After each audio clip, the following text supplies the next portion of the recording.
A talkative one, he thought. Looks like I'll have to move. And at this point, the curtain rises. A violet-clad girl of 12, he never erred, was treading rapidly and firmly on skates that did not roll but crunched on the gravel as she raised and lowered them with little Japanese steps and approached his bench through the variable luck of the sunlight. Subsequently, for as long as the sequel lasted, it seemed to him that right away, at that very moment, he had appreciated all of her from tip to toe, the liveliness of her russet curls, recently trimmed, the radiance of her large, slightly vacuous eyes, somehow suggesting translucent gooseberries, her merry, warm complexion, her pink mouth, slightly open so that two large front teeth barely rested on the protuberance of the lower lip, the summery tint of her bare arms, with the sleek, little fox-like hairs running along the forearms, the distinct tenderness of her still narrow but already not quite flat chest, the way the folds of her skirt moved, their succinctness and soft concavities, the slenderness and glow of her uncaring legs, the coarse straps of the skates.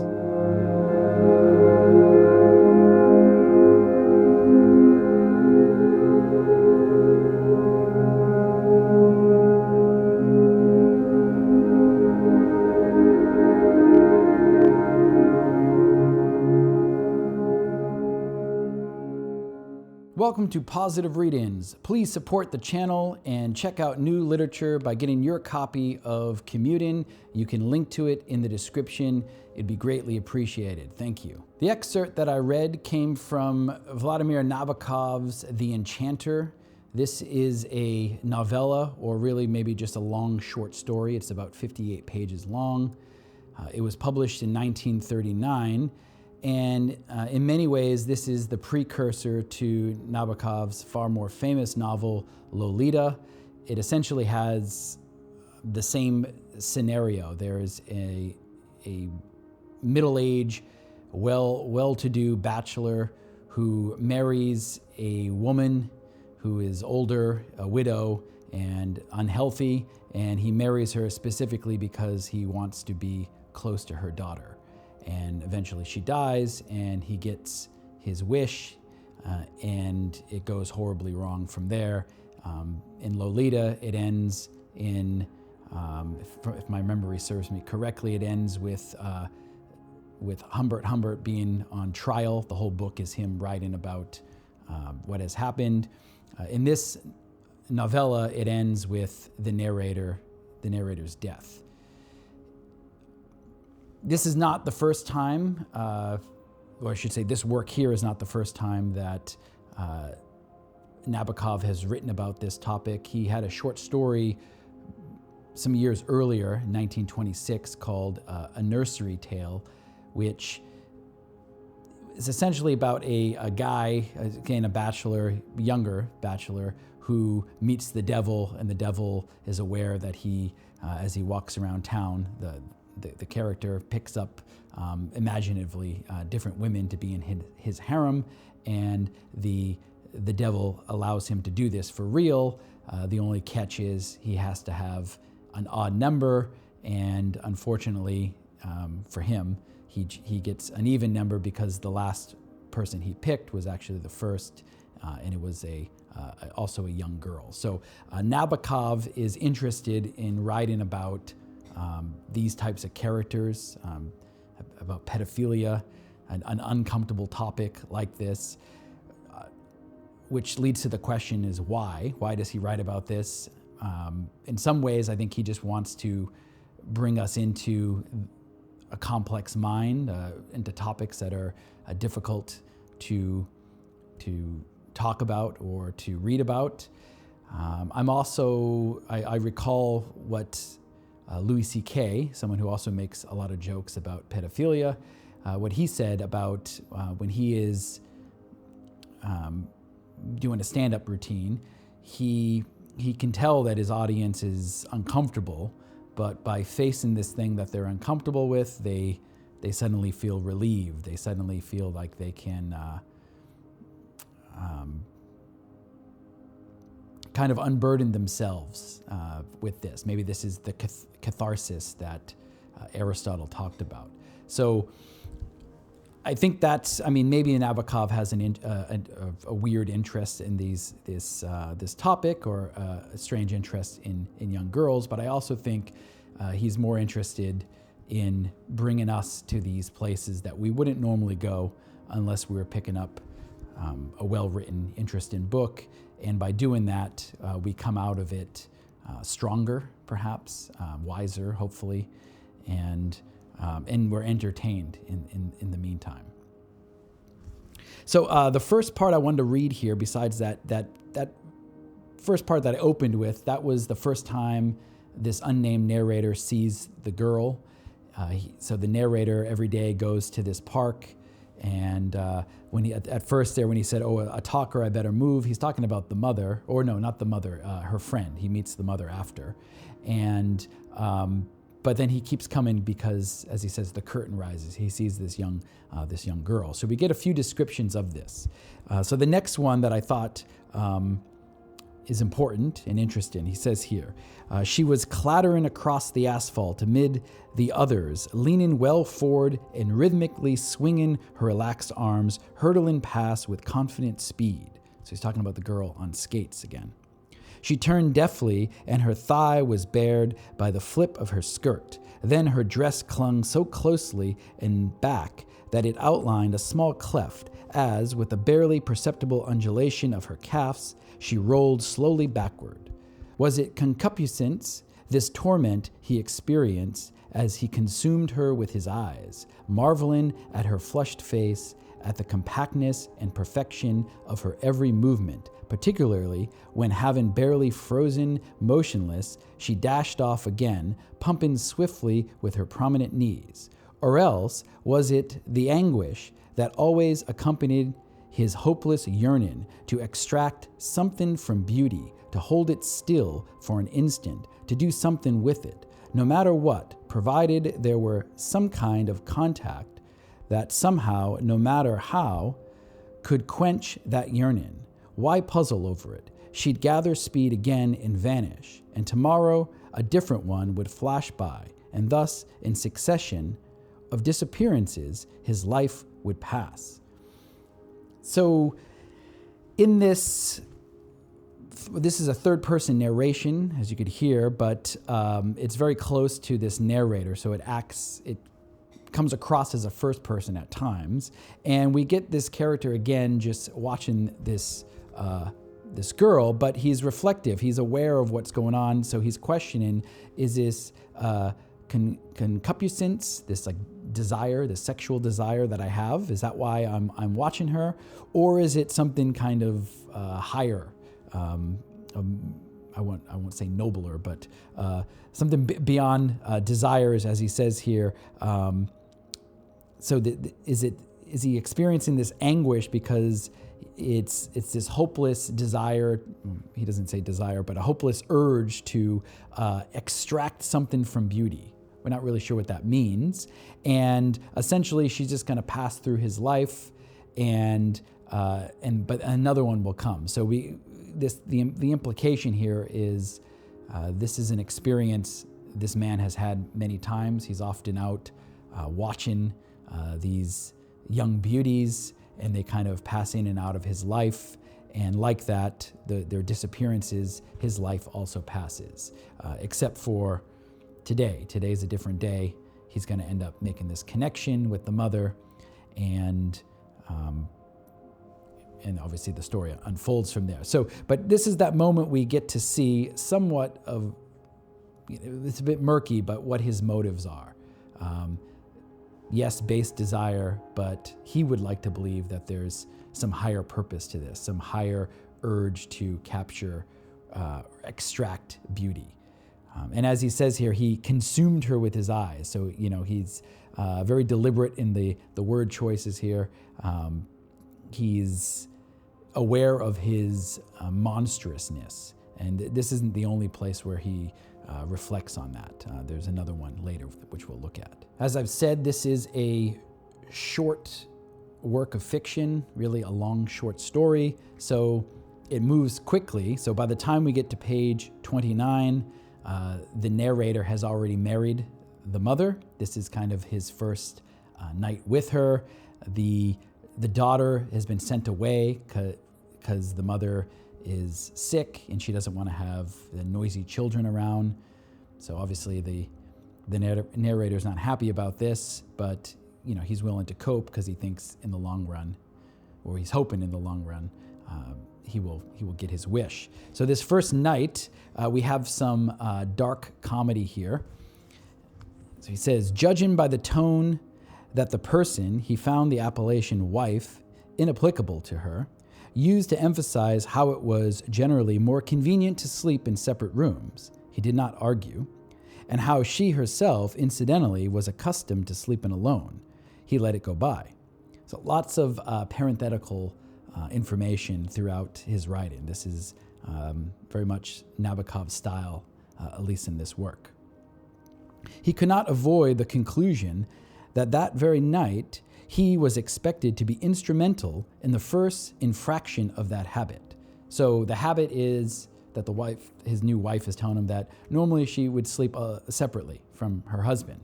But the implication is that he needs to, as he says, be instrumental in the first infraction of that habit. He has to go in there and sleep with her. This is the feeling he gets here.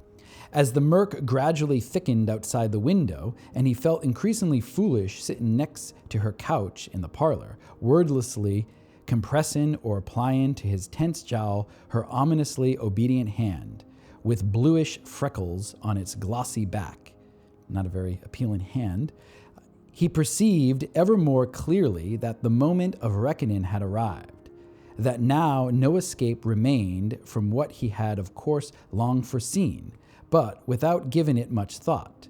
When the moment comes, I'll manage somehow.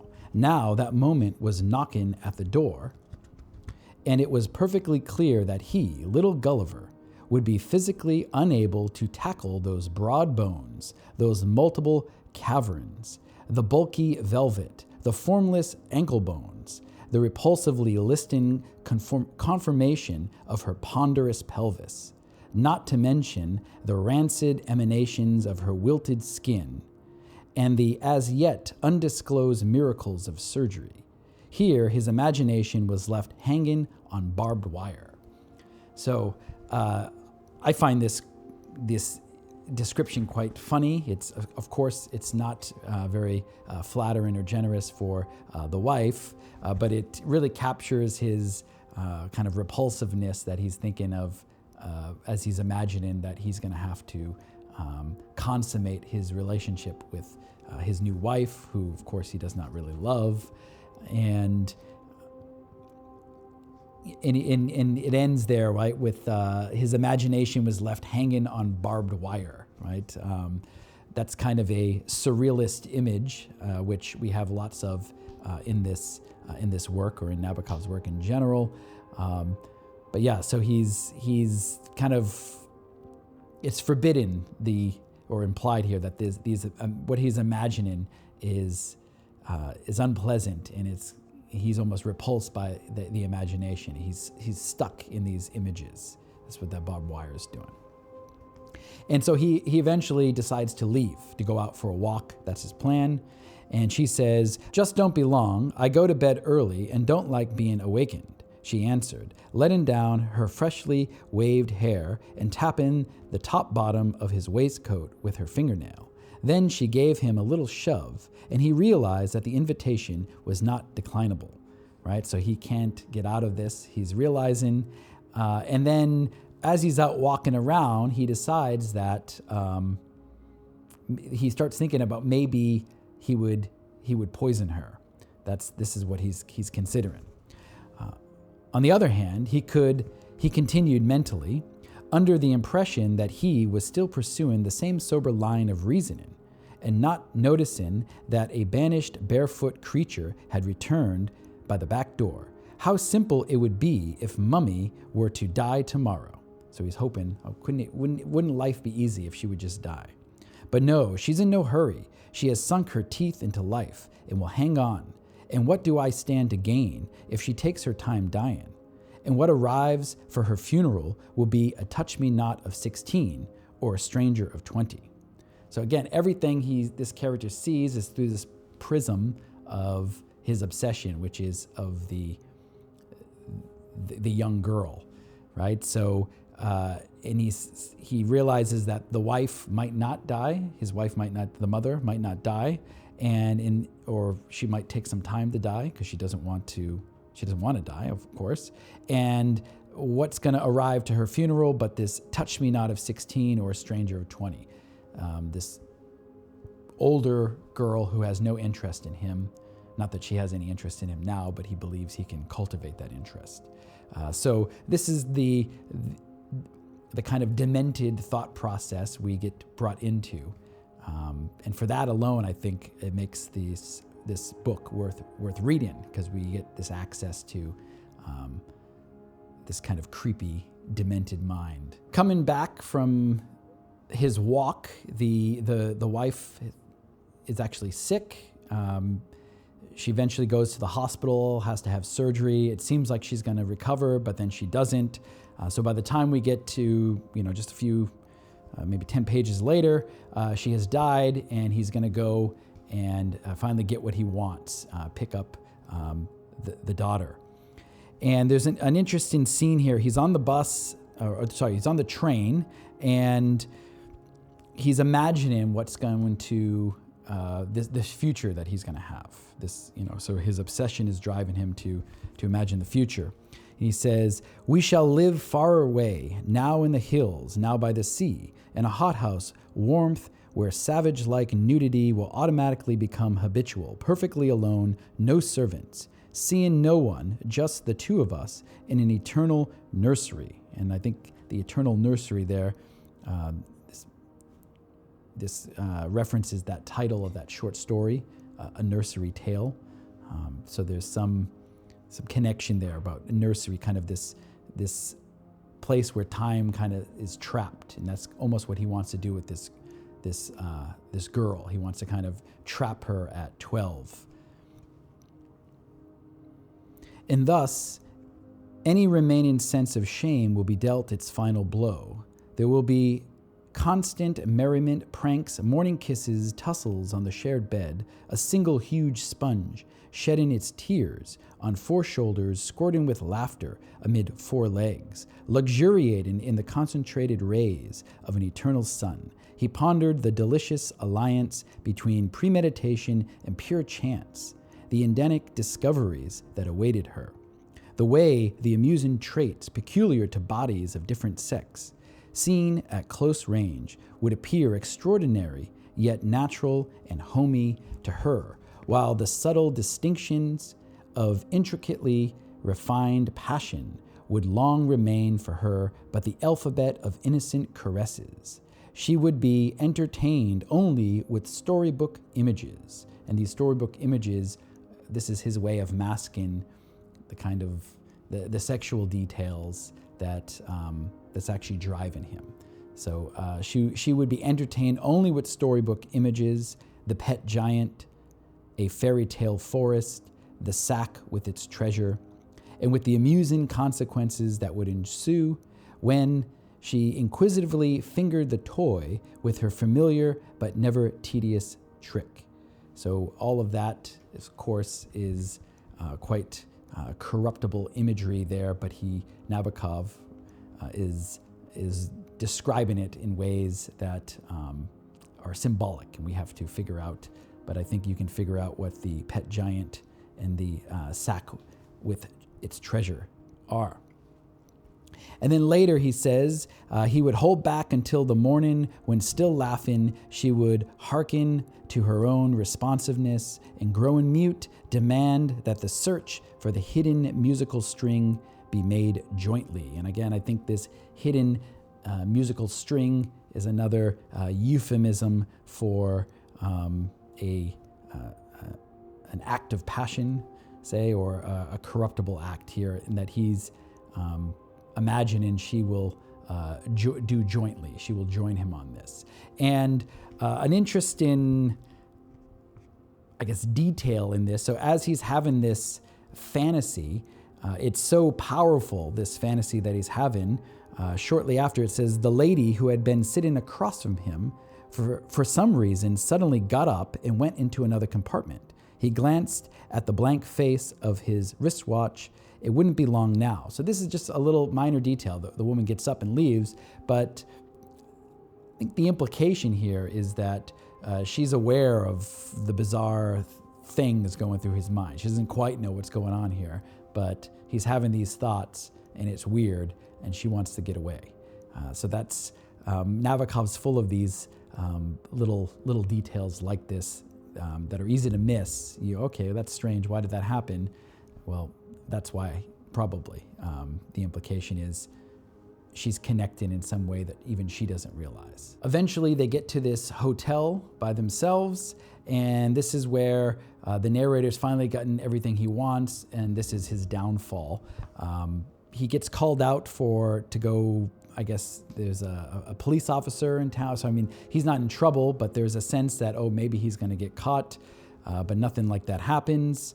And then he comes back, and as he goes to grope this girl, it says, for an instant, in the hiatus of the syncope, he also saw how it appeared to her, some monstrosity, some ghastly disease. So she woke up and she saw him, and he has this moment where he is seeing himself as she sees him, right? It is a ghastly disease.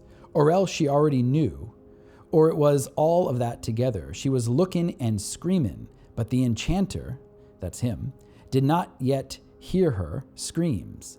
He was deafened by his own horror, kneeling, catching at the folds, snatching at the drawstrings, trying to stop it, hide it, snapping his oblique spasm. As senseless as pounding in the place of music, senselessly discharging molten wax, which I think is a quite, I want to say gratuitous, but kind of a shocking description, not something you're going to get in Lolita. Senselessly discharging his molten wax, too late to stop it or conceal it, how she rolled from the bed, how she was shrieking now, how the lamp scampered off its red cowl, that a thundering came from outside the window, shattering, destroying the night, demolishing everything. So throughout their time at this hotel, there's these vehicles that are constantly driving by in kind of the window and very loudly. And that's his destiny. That's going to be his death. So shortly after this, she's screaming. He goes out. Other people in the hotel come out. He gets into a confrontation with a woman. He slaps her, and then he runs from the hotel, and he's being chased. He's essentially naked except for this raincoat that he put over him. So a very kind of pathetic image here. And he's running out, and this is where the cars are. It says, and when in front of him a grinding whine came from behind the hump of the side street, swelling to full growth when it had overcome the grade, distending the night, already illuminating the descent with two ovals of yellowish light, about to hurtle downward. Then, as if it were a dance, as if the ripple of that dance had carried him to stage center under his growing, grinding, mega-thundering mass, his partner in a crashing cravoying. I'm not sure what that cravoying is. This thundering iron thing, this instantaneous cinema of dismemberment. That's it. Drag me under, tear at my frailty. I'm traveling, flattened on my smackdown face. Hey, you're spinning me. Don't rip me to pieces. You're shredding me. I've had enough. Zigzag gymnastics of lightning, spectrogram of thunderbolts, split seconds, and the film of life had burst. And that's the end. So we got this cinema imagery again, instantaneous cinema of dismemberment. Remember when he saw the girl at the beginning, he said the curtain rose. So there's this implication that this whole kind of bizarre thing that he's gone through, not that it's a dream, but it's described as like a theater piece that he is taking part in. And in some ways, I think when a character dies at the end of a story, a writer really needs to earn that. I think this character had to. It kind of justifies the evilness that he perpetrates in this story. And I think it reflects this message that the things that we want in life, our obsessions, if we get them, that could lead to our downfalls. And that's certainly what happens to this unnamed narrator. It's certainly what happens to Humboldt in Lolita. And in less serious form, it's what happens in A Nursery Tale, the short story.